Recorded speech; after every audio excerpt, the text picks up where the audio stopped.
Live from the area's most experienced news team, this is NBC 29 News at 10. Heard something that sounded like a tin roof being hit. And then there was a little pause and then about 4 more hits. First tonight, neighbors describe a shooting that left 1 man dead inside this home in Augusta County. We first told you about this homicide investigation last night here at 10. It happened in the 3300 block of Morris Mill Road, that is just west of the city of Stanton. Tonight, a 36-year-old suspect with a criminal past that includes arson and impersonating police is facing a first-degree murder charge. NBC 29's Taylor Gleason has the new details. I was woken up in the middle of the night. Shanda Curry woke up to the sound of sirens and her husband saying there had been a shooting. He had been outside smoking a cigarette, sitting on the porch, and heard something that sounded like a tin roof being hit. And then there was a little pause and then about 4 more hits. Curry lives just a few houses down from this home on Morris Mill Road. That's where the Augusta County Sheriff's Office says 36-year-old Christopher Luke Simmons shot and killed a man just after 9 o'clock Saturday night. We do have people that shoot out here during hunting season and all of that. So that late at night, yes, it was a real big surprise. Curry says the area is peaceful, but now she's taking extra time to lock up and make sure her family is safe. It's kind of scary because, we're in a small town. A whole lot of people don't lock their doors. So last night we actually had everything locked up. It's always been a safe area. Never heard of no incidences. Raymond McCrae lives across the street from the home where the shooting happened. He and his wife originally thought someone had crashed into their fence. My wife thought somebody drove through the fence because of the cattle. I mean, we always have trouble with people driving through the fence. Deputies arrested Simmons early Saturday morning after a nearly 5-hour standoff in a field on Berry Farm Road. McCrae says after living on Morris Mill Road for 38 years, he still feels safe. Do you still feel safe in this area? Oh, yeah. I got a gun beside the bed. In Augusta County, Taylor Gleason, NBC 29 News. Court records show Simmons had previous run-ins with the law, including a conviction and 10-year prison sentence for a 1999 arson. He was also charged with impersonating a police officer in 2010. The sheriff's office has not released the victim's name or a motive for the shooting. And after what got off to a very warm start this morning, folks, temperatures in the 60s. Tonight, things cooling back off as a cold front has moved through, and many of us are back into the 30s. The breezes are starting to lighten up a little bit, but still definitely feeling chilly out there.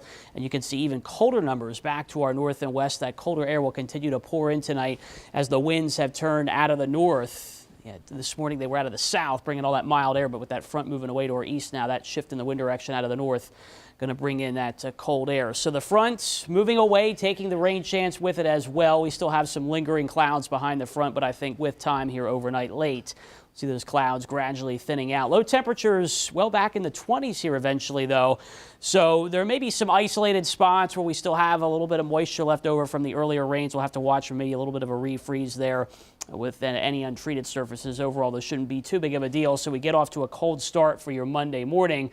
By the afternoon, though, high temperatures stuck in the 30s for many of us. A few locations east of the Blue Ridge could get to 40. You notice a fair amount of sunshine and a fairly light northeasterly breeze. Coming up with your 7-day forecast, we'll track a little bit of a warming trend by the middle of the week, and we'll have a look at that Christmas forecast next weekend as well. Stick around for those details. Now, send it back to Matt. 3 people are dead in a mobile home fire in Campbell County. Firefighters rushed to the scene there on Marysville Road in Gladys around 2:45 this morning. They say the home was engulfed in flames. Inside, crews discovered the bodies of 3 people burned beyond recognition. Officials are now waiting for the medical examiner to identify the victims. Investigators are working to determine what sparked that fire. Protesters in Albemarle County are taking a stand to save a pit bull from being put down. The dog Nico is to be euthanized this week after he was accused of killing a cat in December of 2014. NBC 29's Victoria Rezzolo is live in the newsroom with more on this protest. Victoria? Hi, Matt. Well, protesters stood outside the Charlottesville Albemarle SPCA where Nico is held by animal control. Supporters say they are doing everything they can to give this dog a second chance at life. Nico, go! Let Nico go! I want people to know that he is not a vicious dog by any means whatsoever. There's not a vicious bone in his body. Nico's owners, Tony Stacy and Audrey Wells, say their dog does not deserve to die. He's my daughter's best friend. In the basement, he had a big comforter that he slept on, and she put socks on, and then she would pull it across the room, and he would run after her and get it, and he would pull her all around the basement with the. He's wonderful. Protesters stood outside the Charlottesville Albemarle SPCA Sunday, holding signs that read, "Would the outcome be the same if Nico was not a pit?" and "Honk for Nico." Jennifer Garrison says she owns the same kind of dog as Nico, a 4-year-old Staffordshire Terrier. She's very loving. She's a lap dog. She's a bed hog. She's a cover hog. So she's a great dog. People brought their pets to the protest. Like Garrison, they're trying to show that pit bulls and Staffordshire Terriers can be friendly breeds. I just think she's got a bad rap. Wrong place, wrong time, wrong judge, wrong everything. Nico's owners are hoping a judge will send the dog to a New York-based animal welfare organization instead of ordering his killing. They got to see him Sunday, but are hoping this isn't the final goodbye. I'm praying that it isn't the final one, because if it is, I'll be devastated. Because he's a good dog. He doesn't deserve this. I know that I can't take him home. I just want him to be able to go to this rescue and live his life. Originally, Nico was set to be euthanized today, but the owners believe that date will get pushed till later this week. They filed an injunction with the Albemarle Circuit Court on Friday. Victoria Resolo live in the newsroom for us tonight. Thank you, Victoria. The University of Richmond will induct 2 former basketball officials who died in a hot air balloon crash into the school's Athletics Hall of Fame.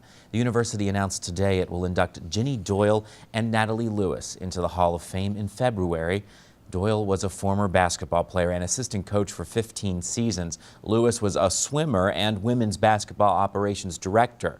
The 2 died in 2014 when the hot air balloon they were riding in hit a power line and burst into flames. Tomorrow night, Charlottesville City Council is expected to hear the Blue Ribbon Commission's final report on the future of those controversial Confederate monuments. The commission worked for months to make recommendations to council about what to do with those statues around the city. Now the commission is passing along 2 options for councilors to consider. We voted 7-2 to move the Lee statue, but then we also voted 5-4 to retain it because the commission felt passionate about sending the council 2 options.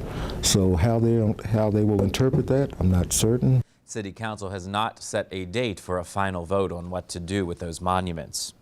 Charlottesville City Council's public comment policy will change for tomorrow night's meeting. Joseph Drago filed a lawsuit against the city in July, saying it violated his right to free speech when councilors stopped him from making comments about Muslims and gun control. A judge sided with Drago and granted an injunction that will make City Council get rid of a rule that prohibits defamatory attacks on individuals or groups.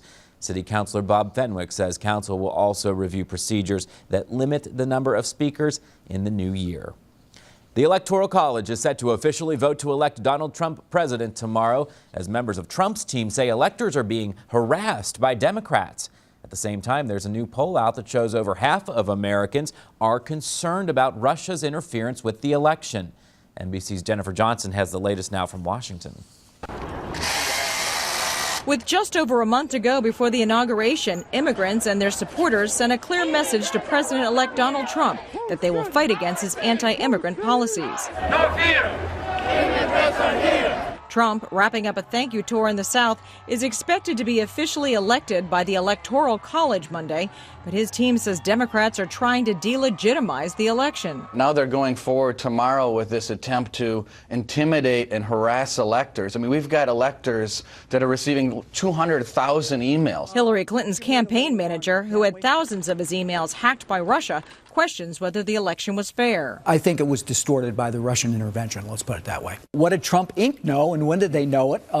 Were they in touch with the Russians? A new NBC News Wall Street Journal poll shows 55% of Americans are concerned about Russia's interference in the election, but Trump's handlers say there's no evidence the hacking swayed voters. Hillary Clinton and her team spent $1.2 billion, lost an election they should have won, didn't see us coming, and got a lot of help, frankly, from people in the media who are still trying to fight the last war. But some Democrats and Republicans are still calling for a special committee investigation into how much influence Russia might have had on the election.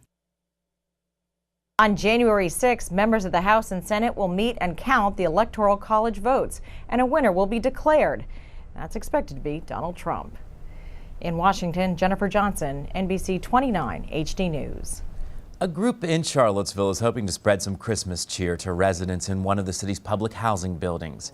Caring for the Seaville community is running a gift drive until Tuesday, collecting items including hats, scarves, and ornaments for people who live in Crescent Halls. The group wants to help out the residents who have voiced concerns about living conditions in those apartments. The group has received donations from different organizations and religious communities. People from different cultures and different religions and different colors coming together to bless one group of people. It just helps us, my family, at Christmas, because we see that, you know, even though we're seeing a lot of bad stuff in the news, people are still good at heart. Caring for the Seaville community is also hosting a silent auction to raise money for residents at Crescent Halls. That auction runs through Thursday on the group's Facebook page. An actress known for her 9 marriages has died. A look back at the life of Zsa Zsa Gabor in just minutes. Plus, ticking time bombs. That's how a New York senator describes the danger of exploding e-cigarettes. Find out what he's doing to stop that threat.